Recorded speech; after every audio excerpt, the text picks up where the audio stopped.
Question 1. Quality control measures reveal that a client is experiencing discomfort and the wig is slipping after a recent fitting.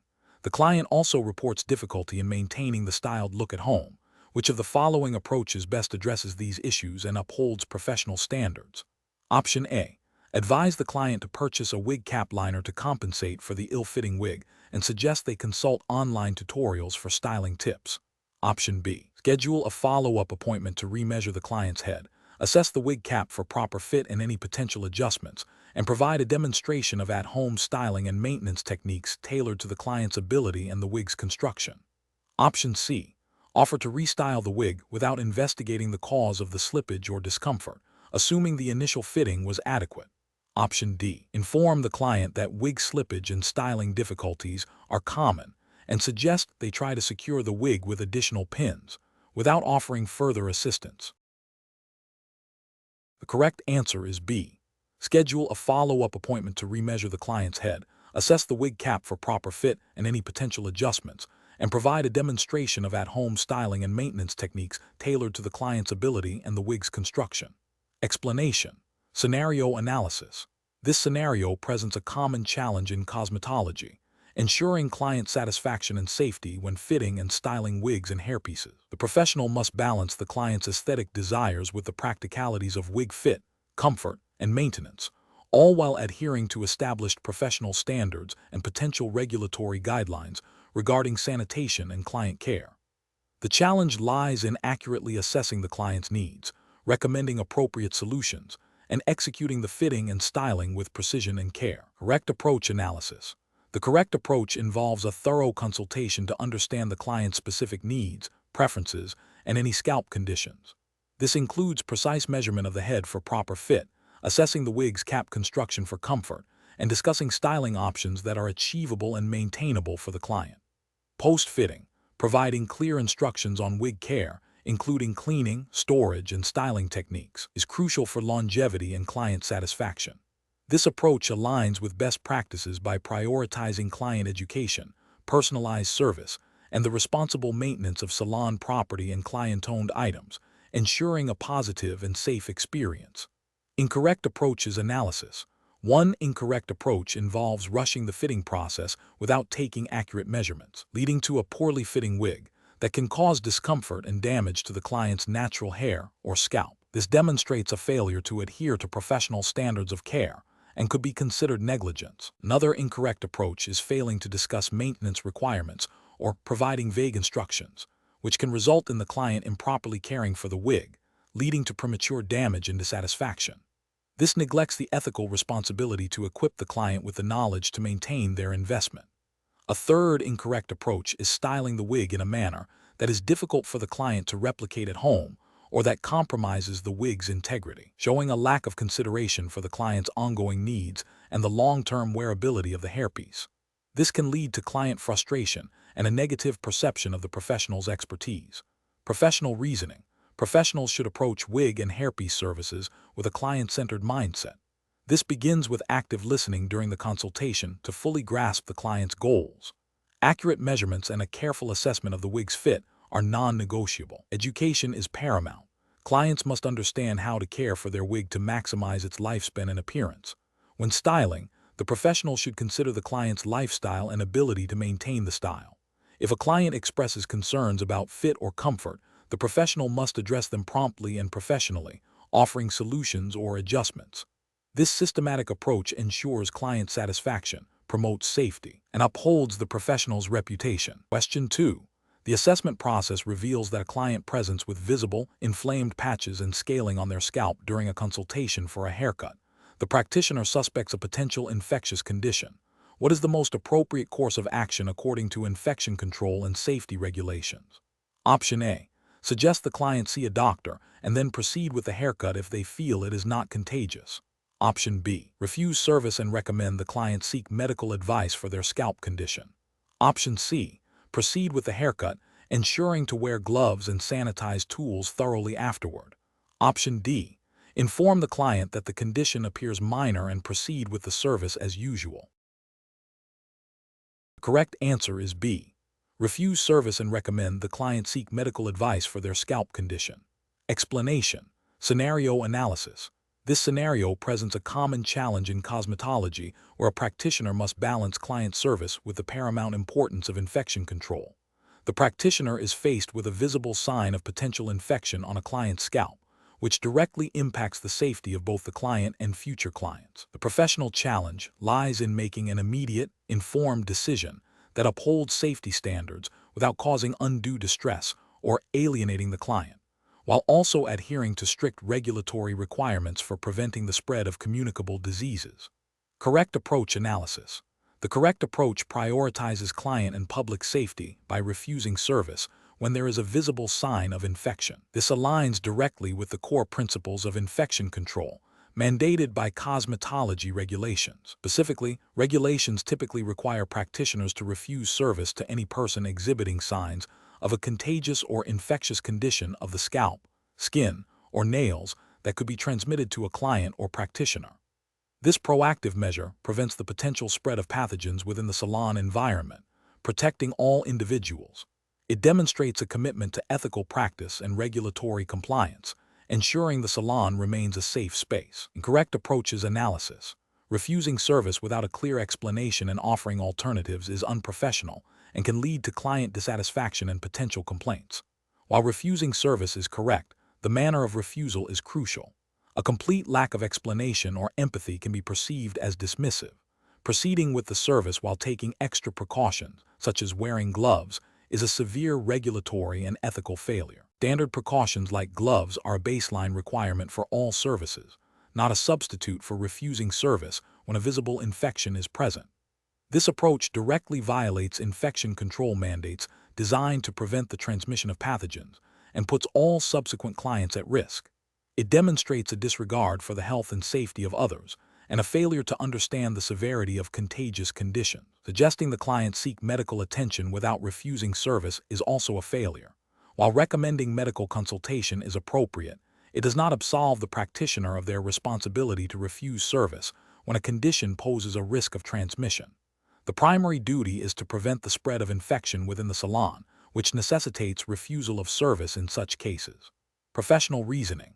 When faced with a potential infection, a cosmetologist must first assess the visible signs. If a condition is present that could be contagious or infectious, the immediate professional responsibility is to refuse service.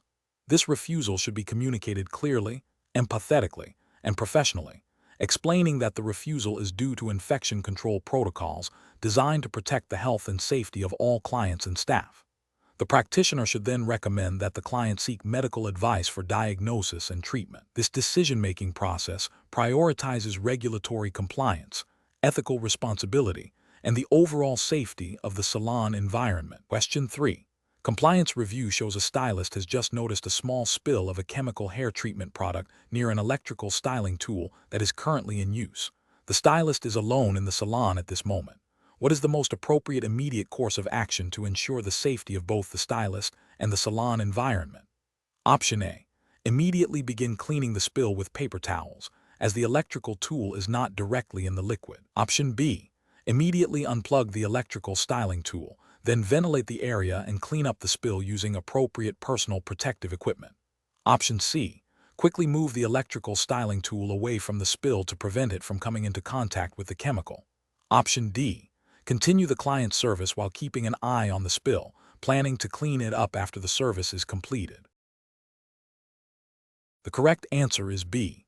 Immediately unplug the electrical styling tool, then ventilate the area and clean up the spill using appropriate personal protective equipment. Explanation. Scenario analysis. This scenario presents a common challenge in a cosmetology setting where multiple safety protocols are in place simultaneously. The professional must balance the immediate need to address a spill with the potential hazards of the spilled product and the presence of electrical equipment. The challenge lies in making a swift, informed decision that prioritizes safety without creating new risks. Correct approach analysis.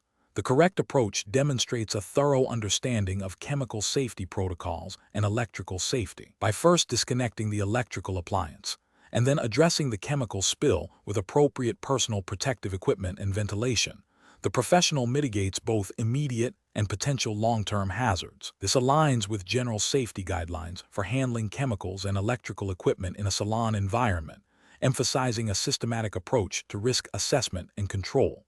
Incorrect approaches analysis. One incorrect approach involves immediately attempting to clean the spill without considering the electrical appliance. This poses a significant risk of electrocution, a severe violation of electrical safety regulations, and a direct threat to the professional's well-being.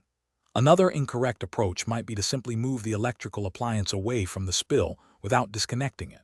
While this reduces the immediate risk of electrocution, it doesn't fully address the potential for the appliance to be damaged by the chemical or to become a conduit for electrical current if the spill spreads. Furthermore, it delays the proper containment and cleanup of the hazardous chemical. A third incorrect approach could be to ignore the spill and continue with the service. This is a critical failure in chemical safety and hygiene.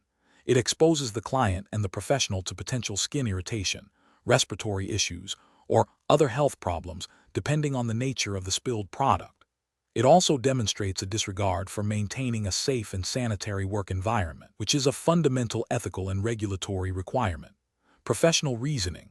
Professionals should always conduct a rapid risk assessment when encountering a safety hazard.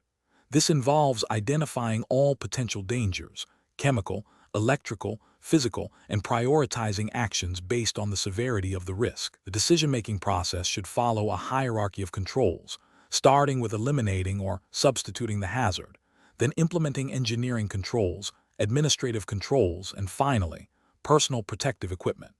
In this case, disconnecting the electrical source is the most critical immediate step to prevent electrocution, followed by containing and cleaning the chemical spill using appropriate protective measures. Question 4. The assessment process reveals that a cosmetologist is preparing to use several metal tools on a new client. To ensure client safety and prevent the transmission of microorganisms, which of the following actions demonstrates the most effective approach to sanitizing these tools?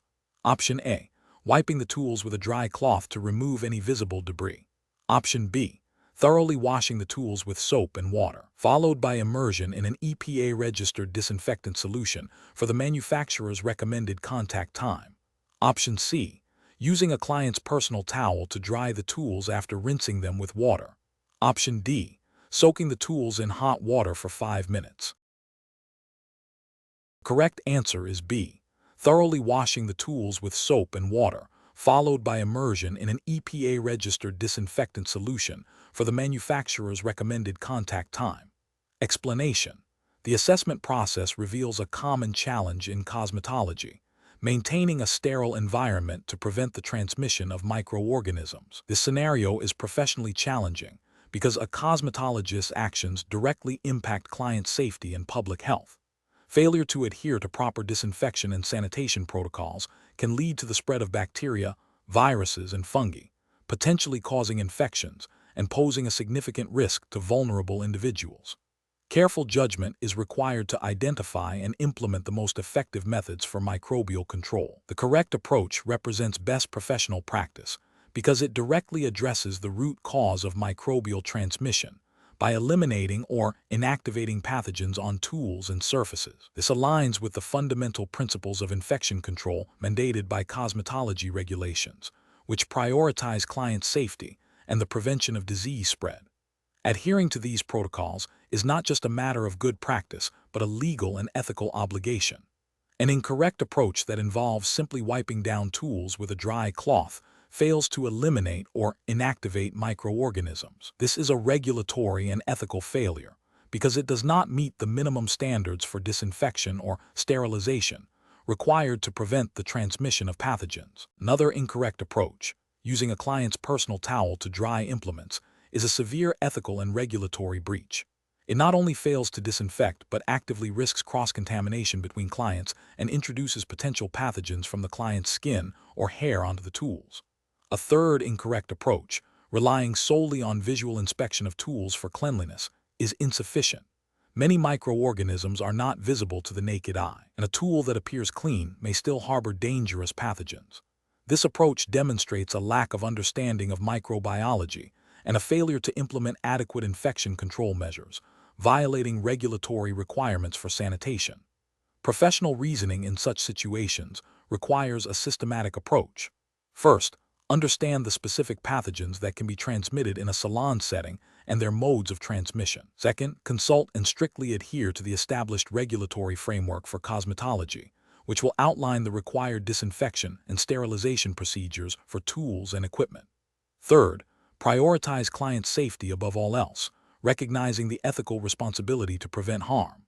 Finally, continuously educate oneself on best practices in infection control to ensure the highest standards of hygiene are maintained. Question 5.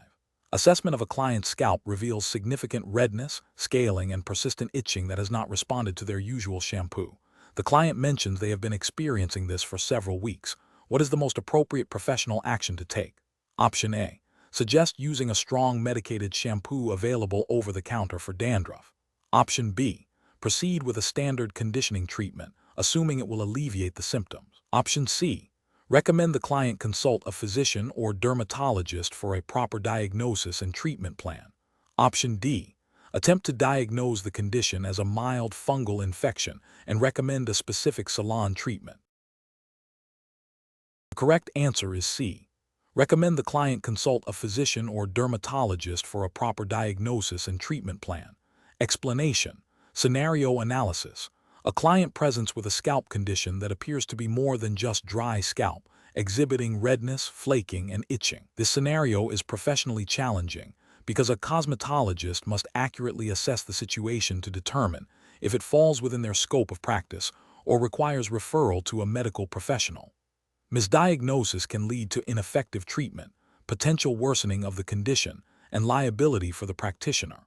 The ethical responsibility to protect client health and safety is paramount. Correct approach analysis. The correct approach involves recognizing the signs and symptoms that suggest a condition beyond the scope of cosmetology. This aligns with regulatory frameworks that define the boundaries of practice for licensed professionals. Specifically, cosmetology regulations typically mandate that practitioners identify and refer clients with suspected medical conditions to a physician or dermatologist. This approach upholds the principle of do no harm by ensuring the client receives appropriate medical attention, preventing potential complications, and maintaining professional integrity by operating within established legal and ethical guidelines. Incorrect approach is analysis. Attempting to diagnose and treat a suspected fungal infection or severe dermatitis without proper medical training or licensure is a regulatory failure. Cosmetology licenses do not grant the authority to diagnose or prescribe medical treatments for diseases.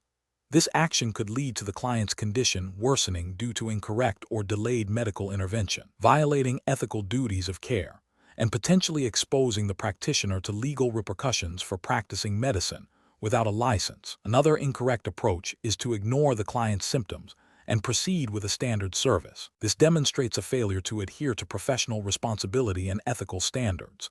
It disregards the client's well-being and the potential for the condition to be contagious or indicative of a more serious underlying issue. Regulatory bodies expect licensees to be observant and proactive in client care, which includes recognizing and addressing potential health concerns. Finally, recommending over-the-counter OTC medicated shampoos without a proper diagnosis or understanding of the underlying cause is also problematic. While OTC products are accessible, their inappropriate use can mask symptoms of a more severe condition or be ineffective, delaying proper medical treatment. This falls outside the scope of professional cosmetology services, which are focused on aesthetic services and general hair and scalp health, not medical treatment. Professional reasoning. Professionals should employ a systematic decision-making process. First, observe and listen to the client's concerns and symptoms. Second, perform a visual assessment of the hair and scalp. Third, compare observations against knowledge of common scalp conditions and the defined scope of cosmetology practice. Fourth, if any signs suggest a medical condition, e.g., severe inflammation, unusual lesions, persistent itching unresponsive to basic care, the professional must ethically and legally refer the client to a qualified medical professional. This process prioritizes client safety and adheres to regulatory mandates. Question 6. Comparative studies suggest that the effectiveness of universal precautions in preventing bloodborne pathogen transmission in salon settings hinges on prompt and appropriate responses to exposure incidents. Following an accidental cut during a nail service, where blood is present, Which of the following actions best exemplifies adherence to these precautions and regulatory requirements? Option A. Briefly rinse the contaminated tools under running water and then proceed with the service, informing the client about the incident later.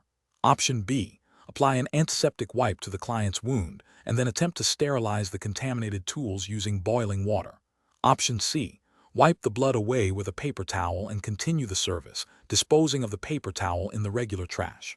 Option D. Immediately stop the service. Put on gloves, thoroughly wash the affected area with soap and water, disinfect the contaminated tools and surfaces with an EPA-registered disinfectant effective against bloodborne pathogens, and dispose of all contaminated disposable materials in a sealed, labeled biohazard bag. The correct answer is D.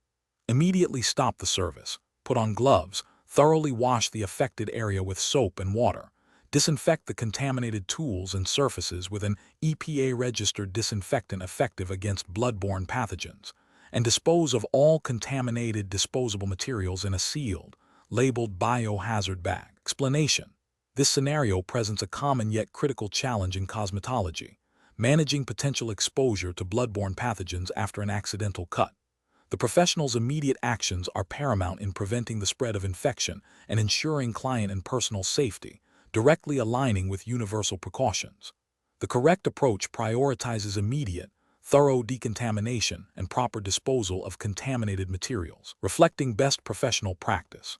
This aligns with regulatory mandates that require licensees to maintain a safe and sanitary environment, specifically addressing the handling of blood and bodily fluids. Ethically, this demonstrates a commitment to client well-being and professional responsibility. Incorrect approaches fail to meet these standards. Discarding contaminated materials without proper containment or disinfection poses a significant risk of cross-contamination to other clients, surfaces, and the environment, violating sanitation regulations. Minimizing the incident or delaying proper cleanup demonstrates a disregard for safety protocols and a failure to uphold the duty of care. Attempting to reuse contaminated tools without thorough sterilization is a direct violation of infection control laws and poses a severe health risk. Professional decision-making in such situations requires a rapid assessment of the risk, immediate implementation of established safety protocols, and adherence to regulatory guidelines for handling biohazardous waste and decontaminating equipment and surfaces. This systematic approach ensures compliance, protects public health, and maintains professional integrity. Question 7. The efficiency study reveals that a cosmetologist is consistently finishing client appointments ahead of schedule, leading to a temptation to shorten sanitation procedures between clients. Which of the following actions best upholds regulatory compliance and professional ethics regarding the prevention of cross-contamination? Option A. Thoroughly clean and disinfect all reusable tools, implements, and work surfaces according to established protocols before serving the next client. Option B. Reuse disposable items such as cotton pads or spatulas for multiple clients after a quick visual inspection. Option C. Rely on the client's perceived cleanliness of the tools and work area before proceeding with the service. Option D. Briefly wipe down tools and surfaces with a disinfectant spray without allowing for the required contact time. The correct answer is A. Thoroughly clean and disinfect all reusable tools, implements, and work surfaces according to established protocols before serving the next client. Explanation. The scenario presents a common challenge in cosmetology: maintaining a sterile environment while managing client flow and time constraints. A professional's judgment is critical because failure to properly sanitize tools and surfaces can lead to the transmission of infectious agents, posing a direct risk to client health and the reputation of the establishment. Adherence to sanitation protocols is not merely a procedural step, but a fundamental ethical and legal obligation. The correct approach, which involves thoroughly cleaning and disinfecting all reusable tools, implements, and work surfaces between each client, represents best professional practice because it directly aligns with the core principles of infection control mandated by cosmetology regulations. This meticulous process ensures that no pathogens are transferred from one client to another, thereby preventing outbreaks of skin infections, fungal conditions, and other transmissible diseases. This practice is a cornerstone of client safety and professional integrity, as outlined in the regulatory framework governing cosmetology. An incorrect approach that skips or inadequately performs the cleaning and disinfection steps between clients is a direct violation of regulatory requirements. This failure constitutes a significant ethical breach, prioritizing speed or convenience over client well-being. Such negligence can lead to severe health consequences for clients and can result in disciplinary actions against the licensee, including fines, suspension, or revocation of their license. Another incorrect approach, such as using disposable items without proper disposal or reusing them, also fails to meet sanitation standards and poses a cross-contamination risk, violating the principle of single use for disposable items and proper waste management. A further incorrect approach, like relying solely on visual inspection without following a defined disinfection protocol, is insufficient as many microorganisms are not visible to the naked eye, making the surface or tool appear clean when it is not safe for reuse. The professional decision-making process for similar situations should begin with a thorough understanding of the specific sanitation regulations applicable to the jurisdiction. Before commencing any service, the professional must mentally or physically, if necessary, checklist the required sanitation steps for all tools, implements, and the work area. This involves assessing the time needed for each step and factoring it into the appointment schedule. If time constraints are a recurring issue, the professional should reevaluate their scheduling or seek additional resources. The guiding principle should always be client safety first, overriding any pressure to rush or cut corners. Ethical considerations demand prioritizing the health and well-being of every client above all else. Question 8. To address the challenge of managing diverse waste streams in a cosmetology salon, what is the most appropriate method for ensuring compliance with health and safety regulations regarding waste disposal? Option A. Segregating hazardous waste, such as sharps and chemical residues, into designated containers for collection by a licensed hazardous waste disposal service, while disposing of general salon waste in the regular trash. Option B. Disposing of all salon waste, including chemical containers and used applicators, directly into the general waste bin for regular municipal collection. Option C. Mixing all hazardous waste with non-hazardous waste to simplify the disposal process and reduce the number of waste streams. Option D. Storing all waste materials, regardless of type, in a single bin until it is full, then placing it outside for collection without specific segregation. Correct answer is A.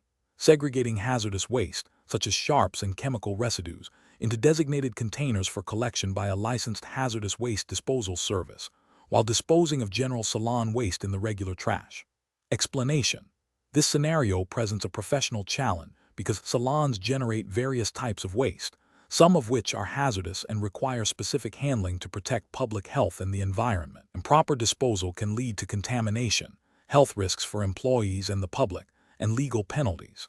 Careful judgment is required to differentiate between hazardous and non-hazardous waste and to implement the correct disposal procedures according to established regulations. The correct approach represents best professional practice because it directly aligns with the regulatory framework governing cosmetology establishments. This framework mandates the safe and responsible disposal of all waste materials, particularly those that are hazardous. By segregating and disposing of hazardous waste according to specific guidelines, such as those for sharps and chemical waste, a salon demonstrates compliance with health and safety laws, protects its staff and clients from potential harm, and contributes to environmental protection. This proactive and compliant stance is ethically sound and professionally responsible. An incorrect approach that involves mixing hazardous waste with general refuse fails to acknowledge the distinct risks associated with hazardous materials. This is a direct violation of regulations designed to prevent the spread of infection and contamination. Ethically, it disregards the well-being of waste management personnel and the general public who may come into contact with improperly disposed of hazardous materials. Another incorrect approach, such as simply discarding all waste in the regular trash without segregation, overlooks the specific requirements for hazardous waste. This demonstrates a lack of understanding or disregard for the potential dangers posed by materials like used chemicals, broken glass, or contaminated items. This failure to comply with regulatory mandates can result in fines, license suspension, and reputational damage. The professional decision-making process for similar situations should involve a thorough understanding of the types of waste generated in a cosmetology setting. This includes identifying which materials are classified as hazardous, e.g., sharps, chemical waste, contaminated items, and which are non-hazardous. Professionals must then consult and adhere to the specific waste disposal regulations applicable to their jurisdiction. This involves establishing clear protocols for waste segregation, storage, and disposal, and ensuring that all staff are trained on these procedures.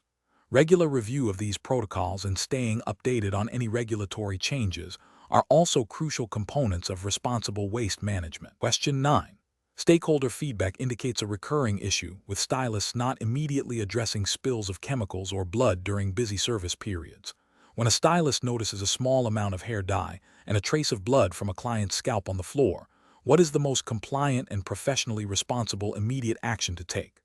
Option A. Wipe up the spill with a towel and continue with the next client, planning to address the cleanup more thoroughly later when the salon is less busy. Option B. Dispose of the contaminated towel in the nearest trash receptacle and proceed with the next service, assuming the disinfectant in the hair dye will neutralize any potential hazards. Option C. Immediately don appropriate personal protective equipment, gloves, clean the spill with an approved disinfectant, properly dispose of all contaminated materials, and thoroughly wash hands. Option D. Inform the next client about the spill and ask them to be careful while proceeding with their service.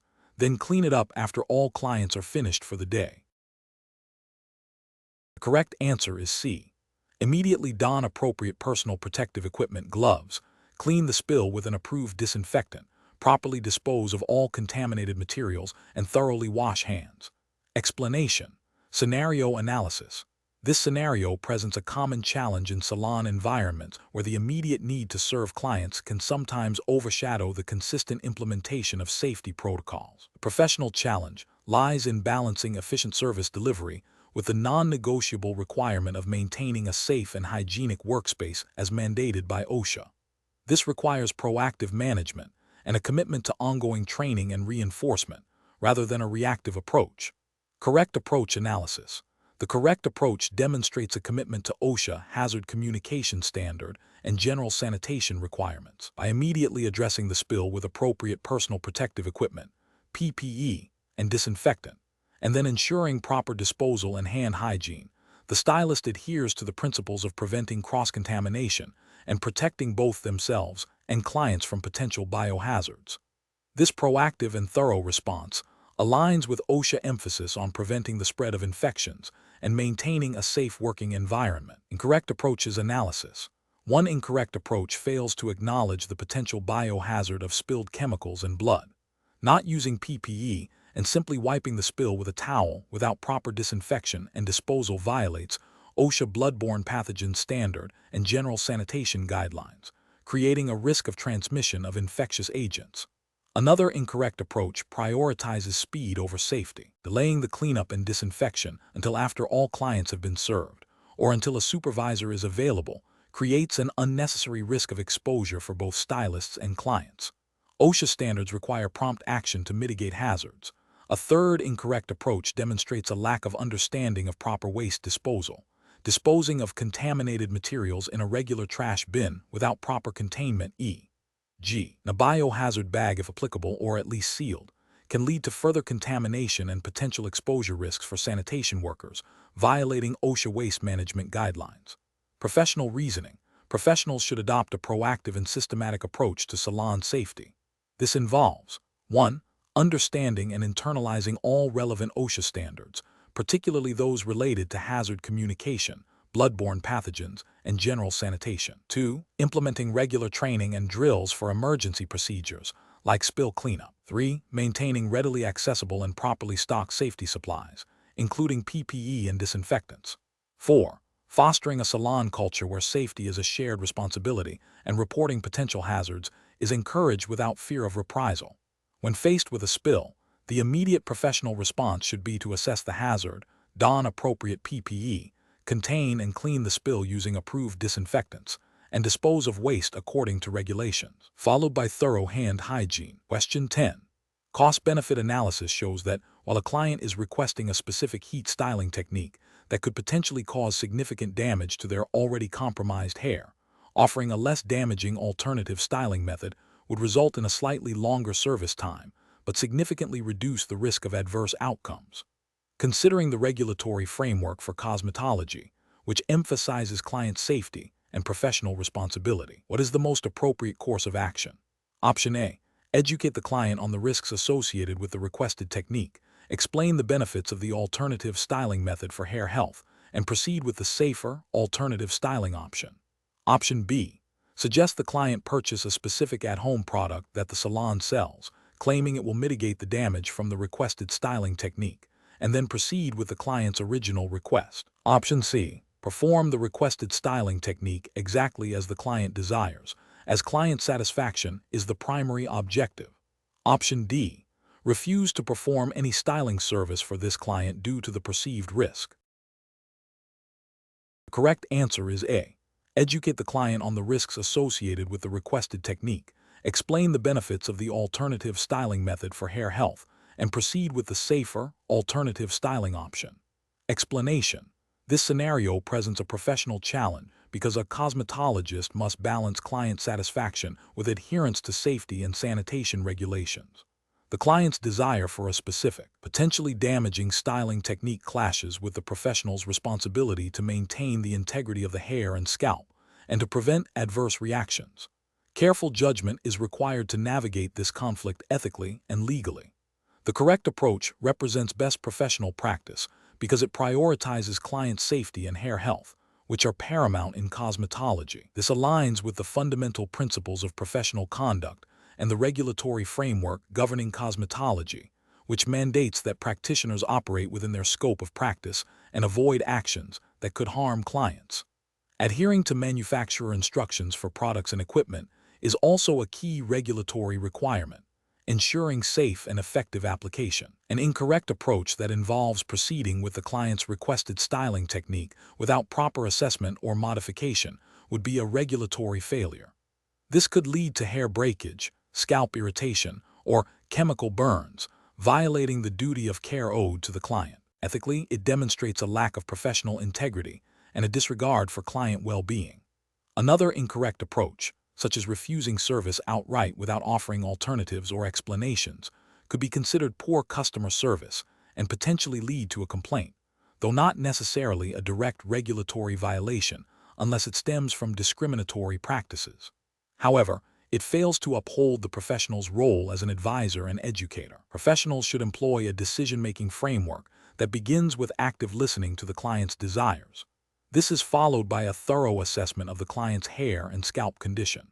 Based on this assessment, the professional should then educate the client about the potential risks and benefits of the requested service, explaining why it may or may not be suitable. If the requested service is not advisable, the professional should offer safe and effective alternative styling options that align with the client's goals and the health of their hair.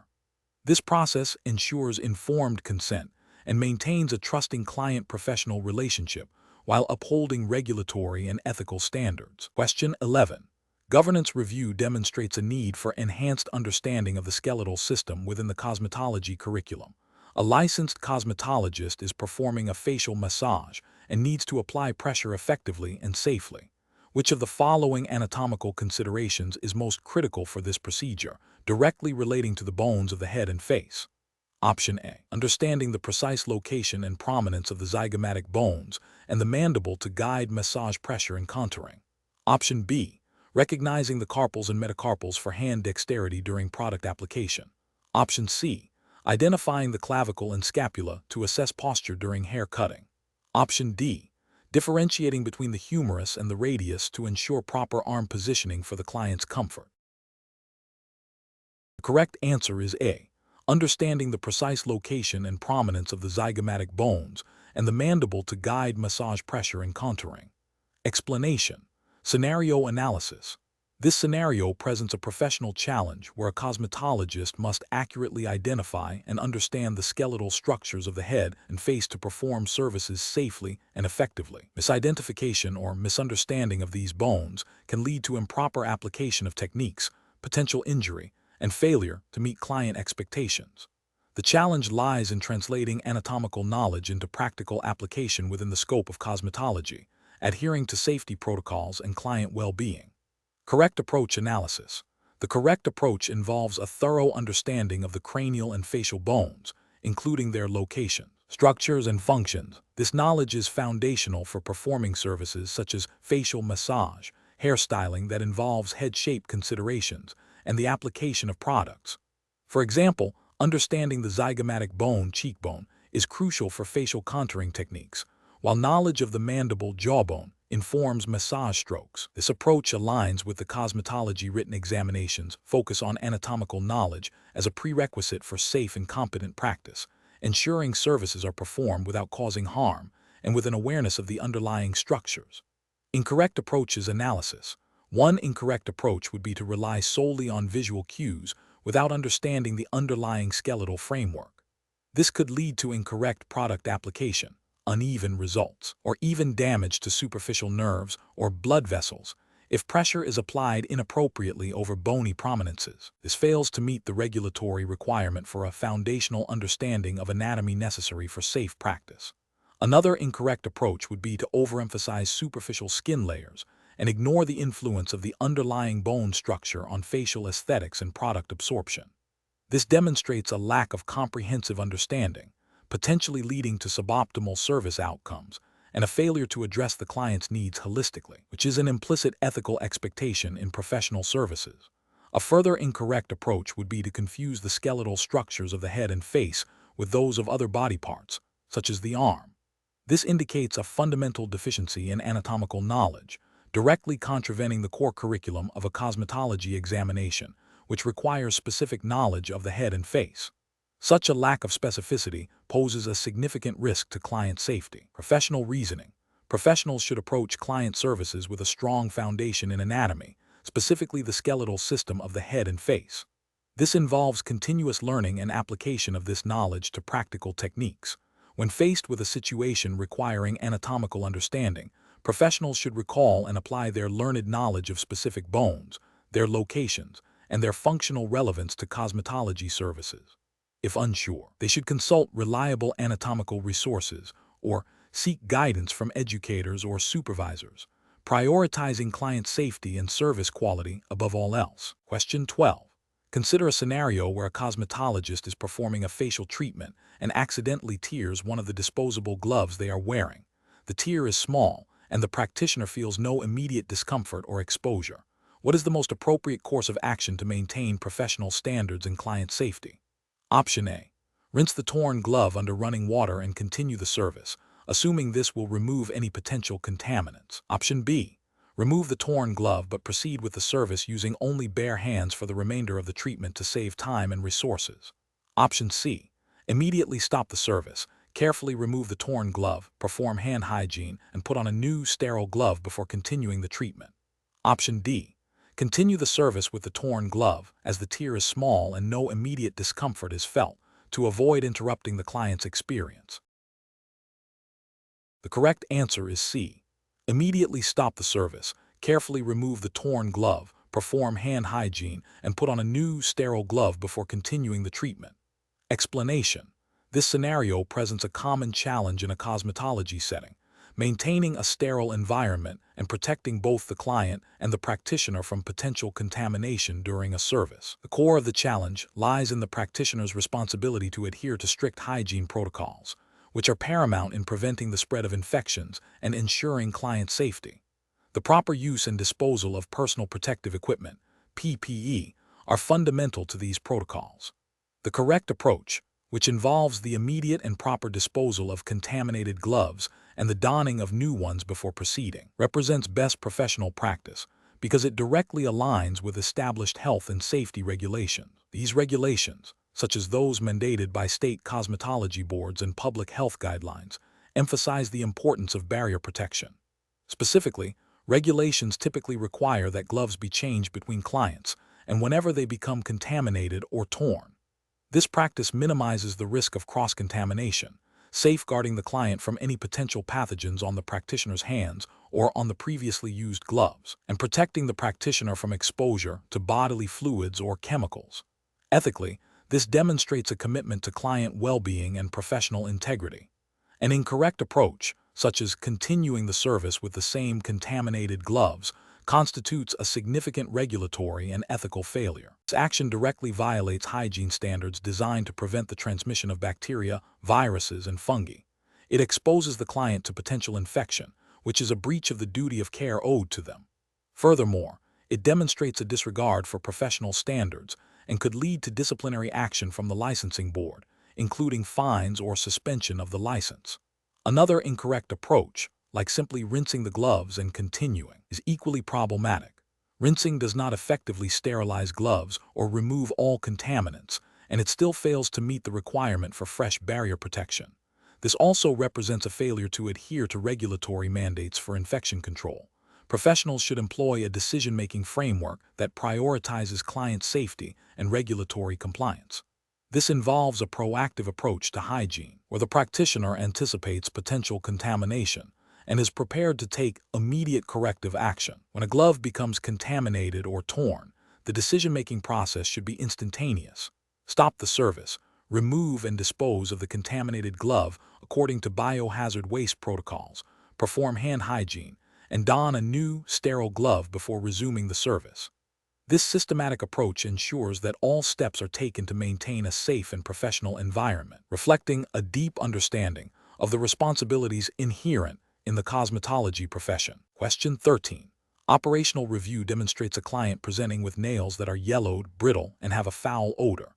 The client states they have tried various nail polish removers to improve the appearance. What is the most appropriate course of action for the nail technician? Option A.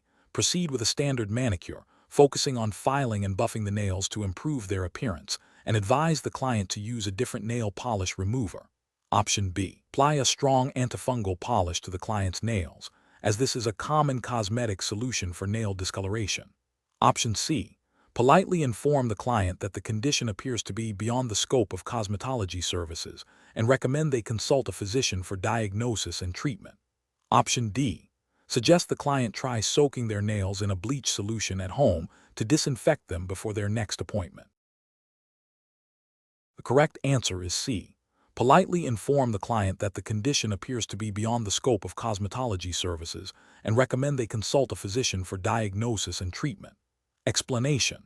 Scenario analysis. A nail technician encounters a client presenting with discolored and thickened nails, exhibiting signs of potential fungal infection. This scenario is professionally challenging because it requires the technician to accurately assess the condition, differentiate between a cosmetic issue and a medical condition, and act within the scope of practice. Misdiagnosis or improper treatment can lead to client harm, spread of infection, and legal repercussions. Correct approach analysis. The correct approach involves recognizing the limitations of a cosmetology license and understanding when to refer a client to a medical professional. This aligns with regulatory frameworks that define the scope of practice for cosmetologists, emphasizing that they are not licensed to diagnose or treat medical conditions. Ethical practice dictates prioritizing client health and safety by seeking appropriate medical expertise for conditions beyond the technician's purview. This upholds the principle of do no harm and ensures the client receives the correct medical care. Incorrect approach is analysis.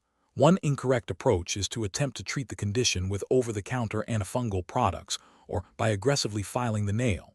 This constitutes practicing medicine without a license, a direct violation of cosmetology regulations and potentially state law. It also risks exacerbating the condition or delaying proper medical diagnosis and treatment, leading to client harm and ethical breaches. Another incorrect approach is to ignore the condition and proceed with a standard manicure, focusing solely on the cosmetic aspect. This demonstrates a failure to uphold professional responsibility and a disregard for client well-being. It can lead to the spread of infection to other clients or the technician, and it fails to address a potentially serious health issue, violating ethical standards of care. A third incorrect approach is to provide a diagnosis, such as definitively stating it is a fungal infection, without medical training. This oversteps the scope of practice and can lead to misdiagnosis, incorrect self-treatment by the client, and potential liability for the technician. It is a regulatory failure to provide medical advice and an ethical failure to act within professional boundaries. Professional reasoning. Professionals should develop a systematic approach to client assessment. This involves observing any abnormalities, inquiring about the client's health history and any symptoms, and comparing the observed condition against known cosmetic issues versus potential medical concerns. When in doubt, or when signs point to a condition beyond the scope of cosmetology, the professional decision-making process must include immediate referral to a physician or other qualified healthcare provider. Maintaining clear communication with the client about the referral and the reasons for it is also crucial. Question 14. Upon reviewing a client's request for a facial massage designed to reduce tension and improve skin tone, a cosmetologist must consider the underlying muscular structures. Which of the following best describes the functional importance of the muscles of the head and face in relation to this service? Option A. The muscles of the head and face are primarily involved in chewing, and their relaxation through massage is the only factor contributing to improved skin tone. Option B. The primary function of the muscles of the head and face is to protect the brain and sensory organs, and this is the main consideration for facial massage. Option C. Knowledge of the platysma muscle's action is paramount, as its contraction is the sole determinant of overall facial youthfulness and is the only muscle relevant to tension reduction. Option D. Understanding the action of the orbicularis oculi and frontalis muscles is crucial for techniques aimed at reducing fine lines around the eyes and forehead, while knowledge of the zygomaticus muscles aids in lifting and toning the cheeks. The correct answer is D.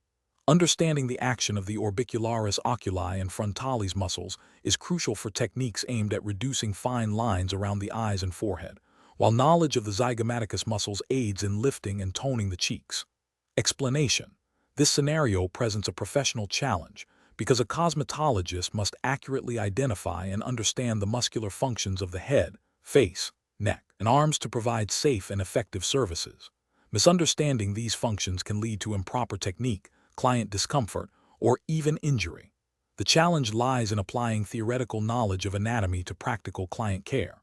The correct approach represents best professional practice because it demonstrates a thorough understanding of the muscular system's role in facial expressions, head and neck movements, and arm actions, which are directly relevant to cosmetology services such as facials, hair styling, and massage. This knowledge allows for precise application of techniques, client consultation, and the ability to explain the benefits of certain services in relation to muscle function, aligning with the professional standards expected in the field. An incorrect approach that focuses solely on superficial appearance without considering the underlying muscular structures fails to provide comprehensive client care. This could lead to treatments that are ineffective or even detrimental to muscle health. Another incorrect approach that prioritizes speed over anatomical understanding risks improper application of techniques, potentially causing strain or damage to muscles and surrounding tissues. A third incorrect approach that neglects the neck and arm muscles overlooks crucial areas that impact overall appearance and client comfort, particularly in relation to hairstyling and head positioning. These failures violate the ethical obligation to provide competent and safe services, as mandated by cosmetology regulations, which expect practitioners to possess a foundational understanding of human anatomy. Professionals should approach client services by first assessing the client's needs, and then recalling and applying their knowledge of relevant anatomy, including muscular functions. This involves understanding how specific muscles contribute to facial aesthetics, movement, and posture, and how cosmetology techniques interact with these structures. A systematic approach, integrating theoretical knowledge with practical application, ensures client safety and satisfaction. Question 15. The evaluation methodology shows a client requesting a drastic lightening service, but the cosmetologist suspects the hair may have been previously compromised by chemical treatments. To ensure client safety and achieve optimal results, which of the following diagnostic steps is most crucial before proceeding with any chemical application? Option A. Proceeding with the lightening service as requested, assuming the client's hair can withstand it. Option B. Relying on the client's verbal description of their hair's history and previous treatments. Option C. Immediately applying a toner to neutralize any underlying pigment. Option D. Performing a strand test to assess elasticity and porosity under controlled conditions. The correct answer is D. Performing a strand test to assess elasticity and porosity under controlled conditions. Explanation. The evaluation methodology shows a client presenting with a history of chemical treatments and a desire for a significant color change. This scenario is professionally challenging because the underlying condition of the hair directly impacts the safety and efficacy of any chemical service. Ignoring or misinterpreting hair analysis findings can lead to severe damage, client dissatisfaction, and potential regulatory noncompliance if services are performed that are contraindicated by the hair's condition. Careful judgment is required to balance client desires with the technical limitations and safety protocols dictated by the hair's integrity. The correct approach represents best professional practice because it prioritizes a thorough and accurate hair analysis before proceeding with any chemical service. This aligns with the fundamental principles of safe cosmetology practice, which are often codified in state board regulations and licensing requirements. By systematically assessing hair type, texture, porosity, elasticity, and density, the cosmetologist can identify potential risks and determine the most appropriate and safest course of action.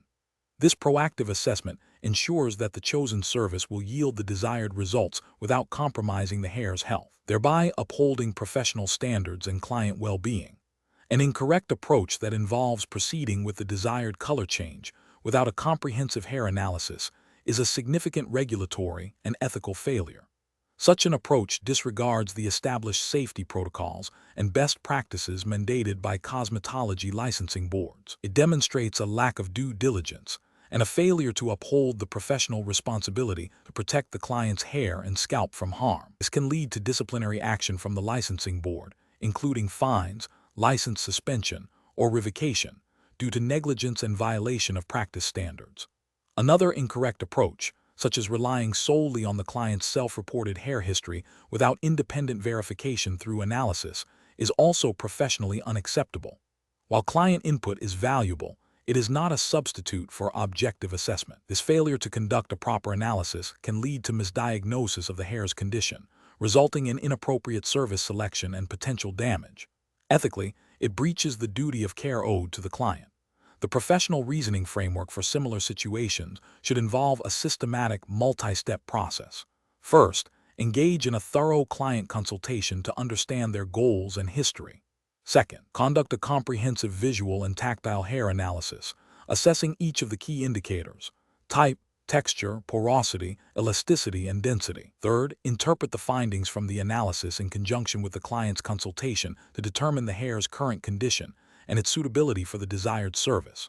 Fourth, formulate a service plan that is safe, effective, and achievable based on the hair analysis.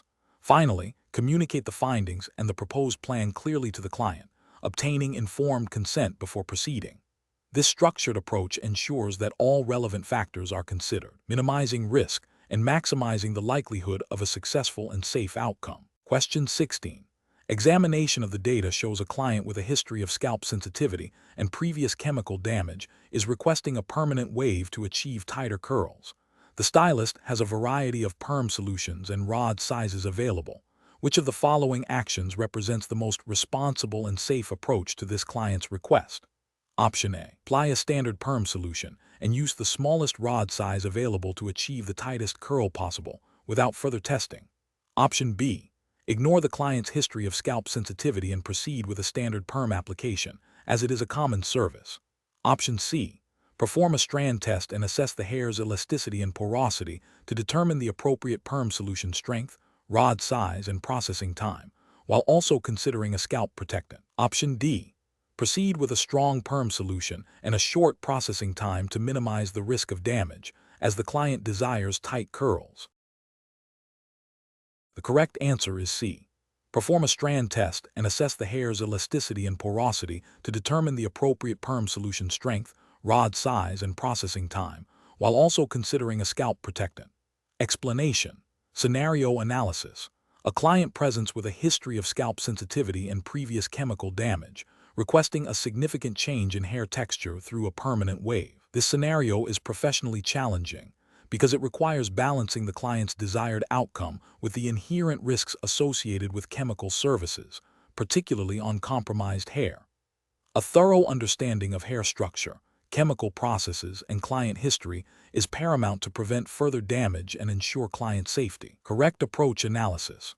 The correct approach involves a comprehensive consultation that includes a strand test and a thorough assessment of the hair's condition, elasticity, and porosity. This aligns with best professional practice by prioritizing client safety and hair integrity. Regulatory frameworks for cosmetology typically mandate that practitioners perform adequate assessments before applying chemical services to prevent adverse reactions or damage.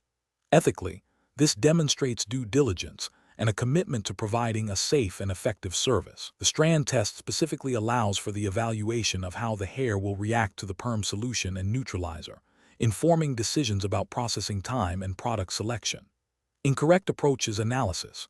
One incorrect approach is to proceed with the perm without a strand test, relying solely on the client's description of their hair and past experiences. This is a regulatory failure, as it bypasses a critical safety step, often implied or explicitly stated in licensing requirements for chemical services. Ethically, it is negligent, as it exposes the client to unnecessary risk of breakage, scalp irritation, or uneven results without proper evaluation. Another incorrect approach is to use a strong perm solution and a short processing time, assuming this will mitigate damage. This is a flawed technical decision and a regulatory and ethical failure. While minimizing processing time can sometimes reduce damage, using an inappropriate strength of solution for the hair's condition can still cause severe chemical burns or breakage. Professional judgment requires selecting the correct solution strength based on the strand test and hair assessment, not guessing or making assumptions. A third incorrect approach is to ignore the client's history of scalp sensitivity and proceed with a standard perm application. This is a significant regulatory and ethical failure. Ignoring pre-existing conditions that could be exacerbated by a chemical service is a breach of the duty of care. It demonstrates a lack of professional responsibility and could lead to severe client discomfort, injury, and potential legal repercussions. Professional reasoning. Professionals should employ a decision-making framework that begins with a detailed client consultation, including a review of their hair history and any sensitivities. This is followed by a physical assessment of the hair's condition. The crucial step of a strand test should then be performed to predict the hair's response to the chemical process. Based on this comprehensive data, the professional can then select the appropriate perm type, rod size, solution strength, and processing time, ensuring the service is both effective and safe, thereby adhering to all regulatory and ethical standards. Question 17. Performance analysis shows that a client has a history of inconsistent hair color results, including brassiness and uneven lift, despite previous professional services. The client now desires a significant lightening of their natural level 5 dark blonde hair to a level 9 pale blonde.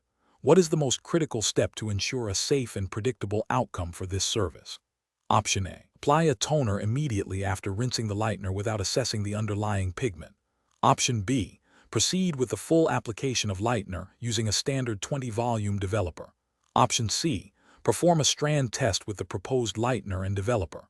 Option D. Rely on the client's description of past treatments to select the formula. The correct answer is C. Perform a strand test with the proposed lightener and developer. Explanation. Scenario analysis.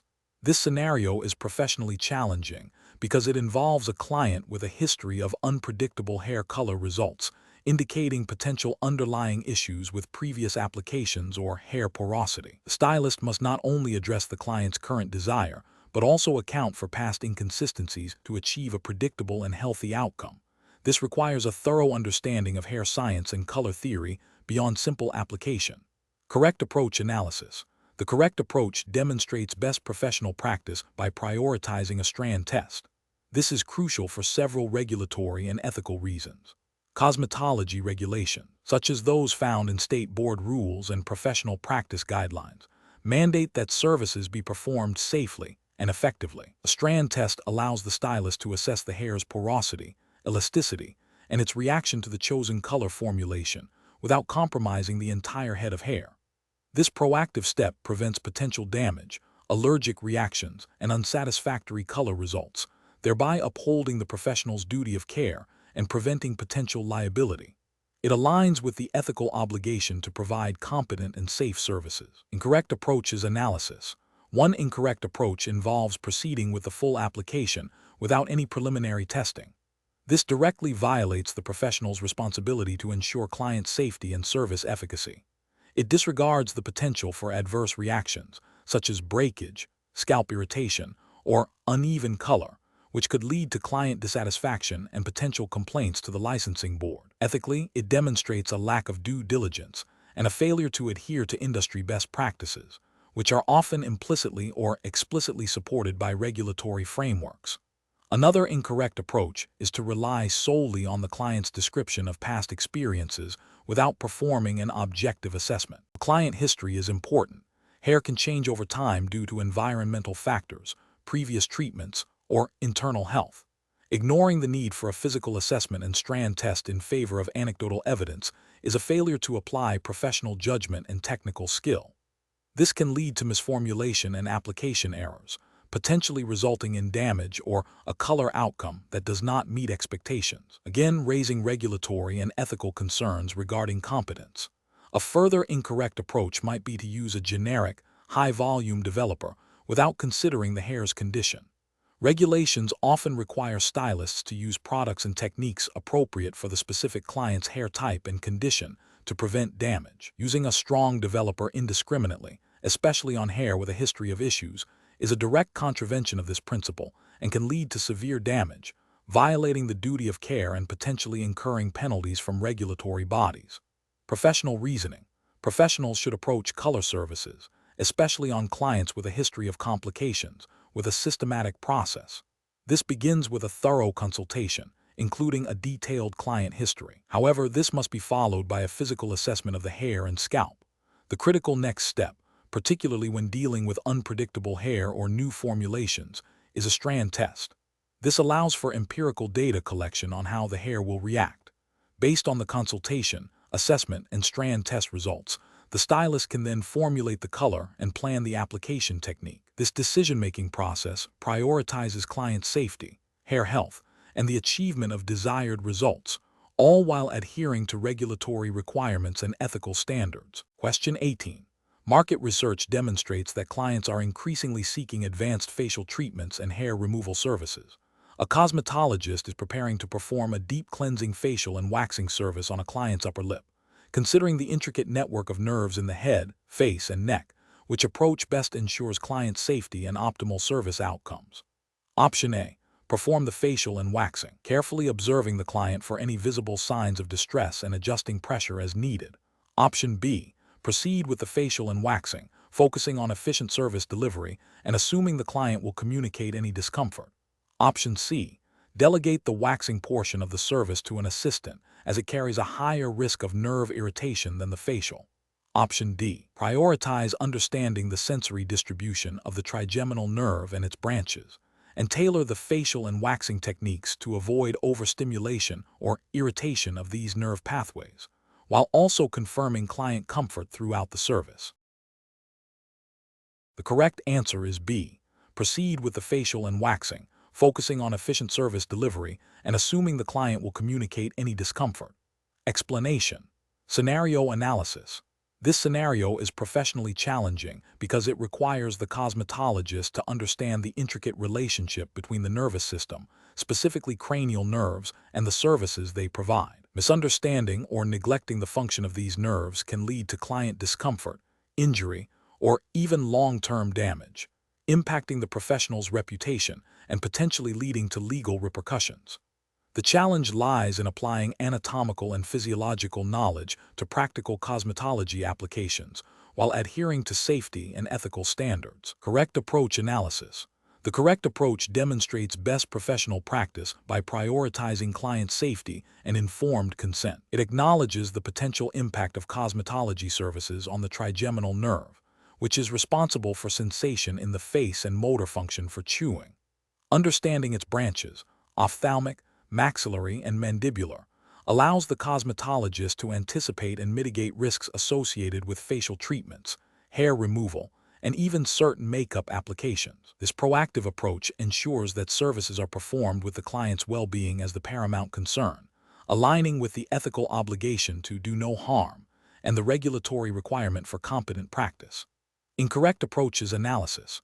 One incorrect approach fails to consider the sensory innervation of the face, potentially leading to excessive pressure or the use of inappropriate products that could irritate or damage nerve endings. This disregards the client's comfort and safety, violating ethical standards of care and potentially contravening regulations that mandate safe service delivery. Another incorrect approach might involve performing services without adequately assessing client sensitivity or pre-existing conditions that could be exacerbated by nerve stimulation. This demonstrates a lack of due diligence and a failure to uphold the professional responsibility to provide tailored and safe services, which could lead to client injury and regulatory scrutiny.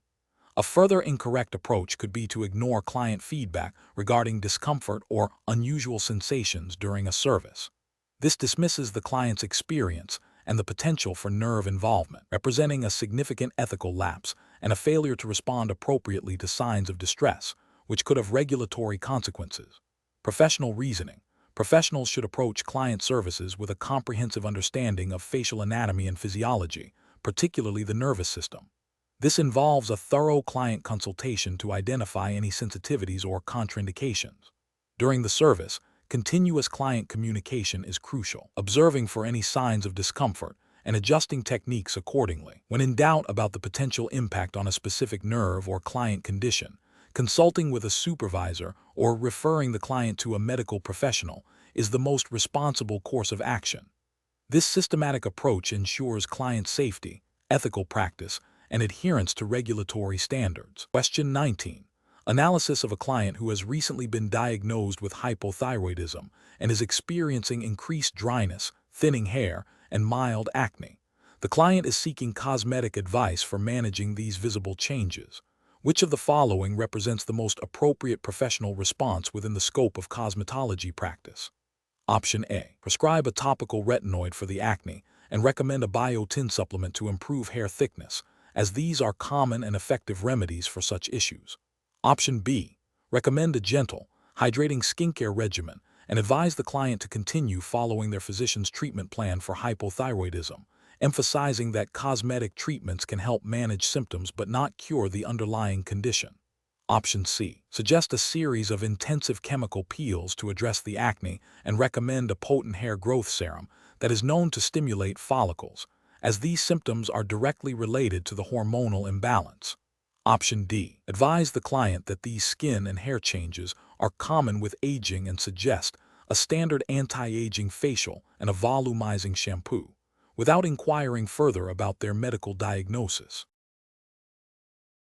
Correct answer is B. Recommend a gentle, hydrating skincare regimen and advise the client to continue following their physician's treatment plan for hypothyroidism, emphasizing that cosmetic treatments can help manage symptoms but not cure the underlying condition. Explanation. Scenario analysis. A client presents with significant changes in their skin and hair, reporting recent hormonal fluctuations due to a diagnosed endocrine condition. As a cosmetologist, understanding the interplay between hormones and integumentary health is crucial. The challenge lies in recognizing the limits of cosmetic services and knowing when to refer to medical professionals, ensuring client safety, and adhering to professional scope of practice. Misinterpreting symptoms or offering inappropriate treatments can lead to adverse outcomes and regulatory violations. Correct approach analysis. The correct approach involves recognizing that while cosmetologists can address the aesthetic manifestations of hormonal changes, e.g., dryness, acne, hair thinning, they are not medical practitioners. Best professional practice dictates acknowledging the client's medical diagnosis and focusing on supportive cosmetic care within the established scope of practice. This includes recommending appropriate skincare and hair care products that can help manage symptoms without attempting to treat the underlying endocrine disorder. Crucially, it involves advising the client to continue following their physician's treatment plan and to consult their doctor about any new or worsening symptoms. This aligns with regulatory guidelines that emphasize client safety and the prevention of unlicensed medical practice. Ethical practice demands honesty about professional limitations and prioritizing the client's overall well-being by ensuring they receive appropriate medical care. Incorrect approach is analysis. One incorrect approach would be to recommend specific over-the-counter or prescription medications for acne or hair loss, implying a medical diagnosis or treatment capability. This constitutes practicing medicine without a license, a direct violation of cosmetology regulations, and potentially state or federal laws governing healthcare. Another incorrect approach is to dismiss the client's concerns about hormonal changes, attributing them solely to external factors. This demonstrates a lack of understanding of the endocrine system's impact on skin and hair, and fails to provide adequate client care, potentially leading to delayed or missed opportunities for appropriate medical intervention. Furthermore, offering advanced treatments that could exacerbate or mask underlying hormonal issues without medical consultation is also a failure. This could involve aggressive chemical peels or treatments that might compromise skin barrier function, leading to adverse reactions and violating professional standards of care. Professional reasoning.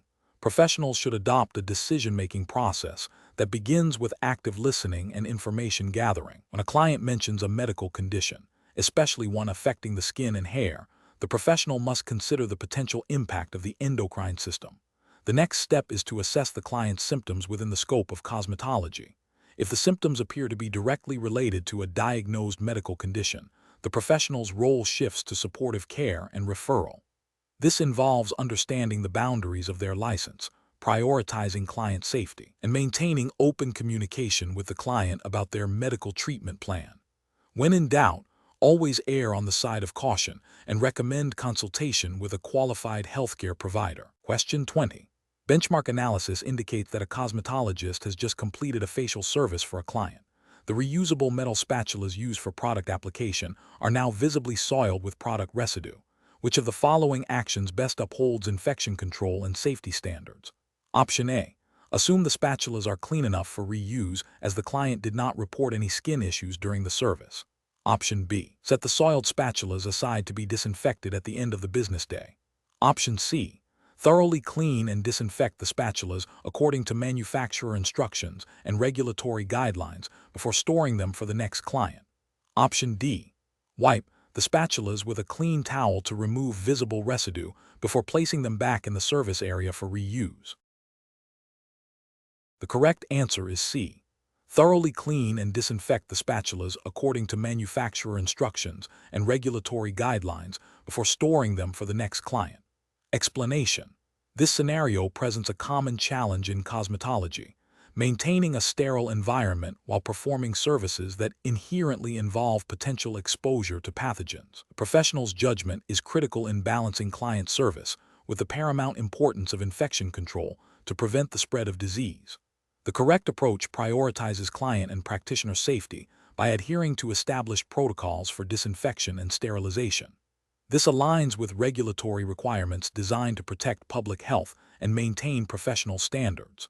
By thoroughly cleaning and disinfecting implements between clients, the professional prevents cross-contamination, which is a direct violation of infection control mandates. This proactive measure demonstrates a commitment to best practices, ethical conduct, and regulatory compliance, ensuring a safe service environment. An incorrect approach that involves only wiping down implements with a towel before reuse is a significant regulatory and ethical failure. This method does not eliminate or even significantly reduce microbial load, leading to a high risk of transmitting infections between clients. It directly contravenes regulations that mandate proper disinfection and sterilization procedures. Another incorrect approach, such as relying solely on the client's perceived cleanliness, is equally problematic. Infection control is not dependent on client perception, but on objective, scientifically validated procedures. This approach ignores established protocols and poses a serious health risk. Finally, an approach that delays disinfection until the end of the day is a critical failure. Pathogens can remain viable on surfaces and implements for extended periods, and delaying disinfection allows for potential transmission throughout the workday. This demonstrates a lack of diligence and a disregard for immediate safety measures. Professionals should employ a decision-making framework that begins with understanding and internalizing all relevant infection control regulations and guidelines. When faced with a service situation, they must systematically assess the implements and environment for potential contamination. The immediate next step should always be to follow the prescribed disinfection or sterilization protocol for each item before it is used on another client. This process should be ingrained as a routine, not an afterthought, ensuring that safety is integrated into every step of the service.